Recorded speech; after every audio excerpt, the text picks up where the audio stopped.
இப்ப வர வழியில் அடிச்சு பிடிச்சு வரும்போது திரும்ப டிவியில பிரேக்கிங் நியூஸ், நம்ம சேப்பாக்கம் கிரவுண்ட் இருக்குல்லைங்க, ஐபிஎல் நடக்கலைங்க, சேப்பாக்கத்தில் விசிலுக்கு தடை. அடப்பாவிகளா, சேப்பாக்கம் மைதானத்தில் விசில் ஊதினால் சேகுவேராவுக்கு ஜுரம் வருதான். சேகுவேரா இதையெல்லாம் கேட்காம நல்ல வேளை ஃபிடல் காஸ்ட்ரோ செத்து போயிட்டார். அவர் மனசு என்ன பாடுபடும்? விளையாட்டு என்பது மக்கள் கவலைகளை மறந்து உடல் உழைப்பை செலுத்தி சந்தோஷமா இருக்கிற இடம். இத்தனை ஆண்டுகாலமாக சேப்பாக்கம் மைதானத்தில் விசில் சத்தம் ஓங்கி ஒலித்தது. விசிலுக்குனே பாட்டே போட்டாங்க. ஆனா தமிழக வெற்றி கழகத்திற்கு ஒரு சின்னம், விசில் சின்னம் வந்துவிட்டது என்று சொன்னால் தீய சக்தி பயப்படுது, ஊழல் சக்தி பயப்படுது. இது இப்படியே போச்சுன்னா அடுத்து என்ன பண்ணுவாங்க? தற்போது கிடைத்த செய்தி, பேருந்தில் கண்டக்டர் விசில் ஊதக்கூடாது. டிராபிக் போலீஸ் கையில் இருந்து விசிலை புடுங்கு, ஊதாத. நீ என்ன பண்ணாலும் ராஜா, தினந்தோறும் எங்க பார் மகாலட்சுமி மாதிரி உட்கார்ந்துருக்காங்க. என் தாய்மார்கள் காலையில் அந்த மங்களமா பாலை வைக்கும் போது குக்கர் கூட என் விசில் சத்தத்தை சொல்லிதான் அடிக்கும்.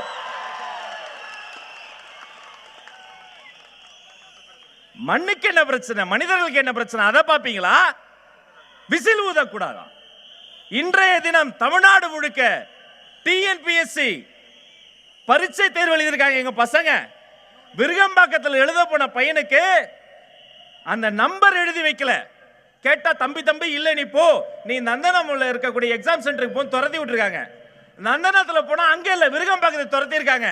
தமிழ்நாடு முழுக்க முதல் முறையா டிஎன்பிஎஸ்சி எக்ஸாம பாதிலேயே நிறுத்தி பசங்களை நடு ரோட்ல நிறுத்தி இருக்காங்க. இதுக்கு பதில் சொல்ல துப்பு இல்ல. விசிலை தடுக்கிறதுக்கு நீ வர்ற. எழுதி வைத்துக் கொள்ளுங்கள், உங்களுடைய ஆட்சி மட்டுமல்ல அரசியலே முடிய போகிறது. ஆனா நாங்க யாரு? இந்த மேடையை பாருங்க. எங்களுக்கு ஒரு சேரு, மாநில நிர்வாகிக்கு ஒரு சேரு, அவங்களுக்கு ஒரு சேரு, 10 பேர் உட்காந்தா போதும், 4 பேர் உட்காந்தா போதும், அவங்களுக்கு பிளாஸ்டிக் சேர் போடு. எல்லாருக்கும் ஒரே சேரை போட சொன்ன பொதுச் செயலாளருங்க உட்காந்துருக்காருங்க. உழைத்தவர்கள் அத்தனை பேரை மேடையேற்றக்கூடிய கட்சி தமிழக வெற்றி கழகம், மறந்துடாதீங்க. 30 ஆண்டுகளின் உழைப்பு.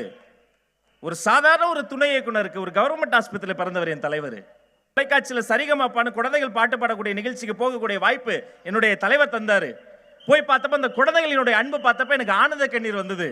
அப்ப தலைவரினுடைய வரலாற்றை ஒரே நிமிடத்தில் கவிதையா சொல்லும்போது நான் சொன்ன, யார் அவரு? சாதாரண வீட்டில் பிறந்தவர். ஏன் இந்த உலகத்தையே சுஸ்தப்படுத்த பிறந்த அந்த தேவகுமாரன் கூட கோபுரத்தில் பிறக்கவில்லை, ஒரு குடிசையில் தானே பிறந்தான் அந்த இயேசுபிரான். அப்படி பிறந்த ஒரு மண்ணின் மைந்தர் என் தலைவர். அவர் பிறந்த கவர்மெண்ட் ஆஸ்பத்திரி இருக்கு பாருங்க. இப்போ இத்தனை வருஷம் ஆயிருச்சு, இப்பவும் அவர் பிறந்த நாள் அன்னைக்கு கோயிலுக்கு போறதில்ல அல்லது வேற ஏதோ பார்ட்டிக்கு போறதில்ல. கழக மாவட்டத்தில் அத்தனை பேரும் ஒரு கவர்மெண்ட் ஆஸ்பத்திரிக்கு போய் அன்னைக்கு பிறக்கிற குழந்தைகளுக்கு தங்க மோதிரம் போடுற கட்சிடா தமிழக வெற்றி கழகம்.